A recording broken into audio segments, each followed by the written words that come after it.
কেমন আছেন সবাই? আশা করি সকলে ভালো আছেন, সুস্থ আছেন। আমরাও সবাই ভালো আছি।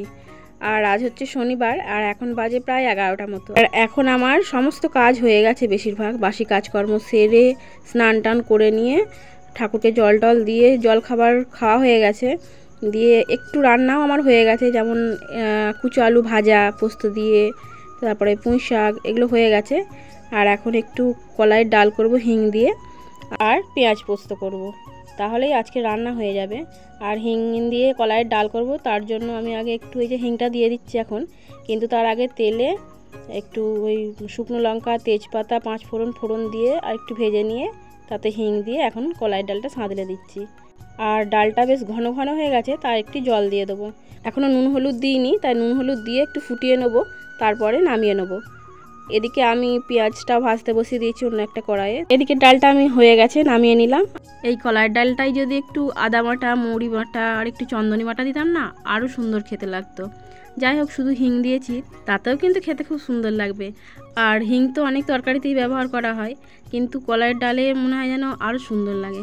যাই হোক, কথা বলতে বলতে আমার এদিকে পেঁয়াজ পোস্তটাও হয়ে গেছে। আর এই যে আমার সব আজকে রান্না বান্না, পেঁয়াজ পোস্ত, হিং দিয়ে কলাইয়ের ডাল, কুচো আলু ভাজা পোস্ত ছড়িয়ে আর পুঁই শাক, এই দিয়েই দুপুরবেলাটা আজকে জমে যাবে। আর কুচো আলু মানে এগুলো কিন্তু খোলা শুদ্ধ কুচো আলু, একটু ভাবিয়ে নিয়েছিলাম, তারপরে তেল দিয়ে ভেজে নিয়েছি পোস্ত ছড়িয়ে। কিন্তু খেতে খুব টেস্টি লাগে, কলাইয়ের ডাল দিয়ে যা লাগবে না। যাই হোক, ওদের সবাইকে খেতে দিয়ে দিই, খাওয়া দাওয়া করে আবার আমি একটু খাবো, খেয়ে একটু শুয়ে পড়বো দুপুরবেলাটাই। আর এই যে দুপুরবেলায় আমি ঘুমিয়ে গেছিলাম, বিকেলবেলা সমস্ত কাজ সারা হয়ে গেছে, সন্ধ্যেবেলায় চলে এসেছি। ভাবছি কি করি, একটুখানি জল খেয়ে নিই। তারপরে খিদেও পেয়েছে আবার, আমি ভাবছি দুটো কলা আছে, কলা দিয়ে একটু মুড়ি খেয়ে নেবো। তাকে জলটা খেয়ে নিই, কলা আর মুড়ি দুটো নিয়ে বসবো, আর ওদিকে ভাত চাপাবো সন্ধ্যেবেলায়। এই যে কলা আর মুড়ি নিয়ে চলে এসেছি উনুন পাড়ে, কাঠের উনুনের পাড়ে। এখানে আমি অল্প অল্প করে খাবো আর উনুনে জাল দেবো, ভাতটা হয়ে যাবে। তোমার খাওয়া হয়ে গেছে, ওদিকে ভাতও হয়ে গেছে।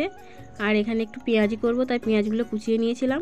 কুচিয়ে নিয়ে একটু নুন, কাঁচা লঙ্কা দিয়ে ভালো করে চটকে নিলাম। তারপরে এখন বেসন দিয়ে দিচ্ছি। বেসনটা একটু ভালো করে মেখে রেখে দিই, তারপরে যখন পেঁয়াজিটা বানাবো, গরম গরম বানাবো, মানে খাবার সময় বানাবো, সেই সময় বানিয়ে নেবো। তো এই যে মাখা হয়ে গেছে, আর এখন বেজে গেছে প্রায় 9:45 মতো। এবার একটুখানি পেঁয়াজি ভাজবো। আর এই যে তেলটা গরম হয়ে গেছিলো, তেলটা তুলে নিচ্ছি একটু বেসনে। এই বেসন জাতীয় কিছু, মানে পেঁয়াজি ভাজার আগে যদি গরম তেলটা একটু দেওয়া যায় না, বেশ খেতে মুচমুচে হয়। তো এখন আমি এই পেঁয়াজিগুলো ভেজে নিই।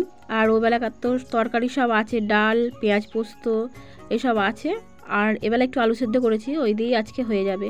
আর পেঁয়াজি আর আলু সেদ্ধ থাকলে আর আমার কিছু চাই না। ওদিকে আমি আমার ছেলেকে বলেছি যে আলু ভাতাটা একটু মাখ, আমি পেঁয়াজিগুলো ভাজি। তো আমি এদিকে ভাজছি, আর ওদিকে আমার ছেলের কিন্তু আলু ভাতাটা প্রায় মাখা হয়ে গেছে। আমারও পেঁয়াজিগুলো সব হয়ে গেছে, এবার বাইরে নিয়ে চলে যায়। আলু সেদ্ধটা মাখা হয়ে গেছে, দিয়ে ছেলে আর ছেলের বাবা দুজনে মিলে এখন বসে বসে খেলা দেখছে। তো গিয়ে আমি ওদের খেতে দিয়ে দিই। আমরা সবাই খাওয়া দাওয়া করে নিই। আর আপনারা ভালো থাকবেন, সুস্থ থাকবেন। কাল দেখা হবে নতুন একটি ব্লগে। আর আমার এই ভিডিও যদি ভালো লেগে থাকে, তাহলে একটু লাইক আর সাবস্ক্রাইব করে দেবেন।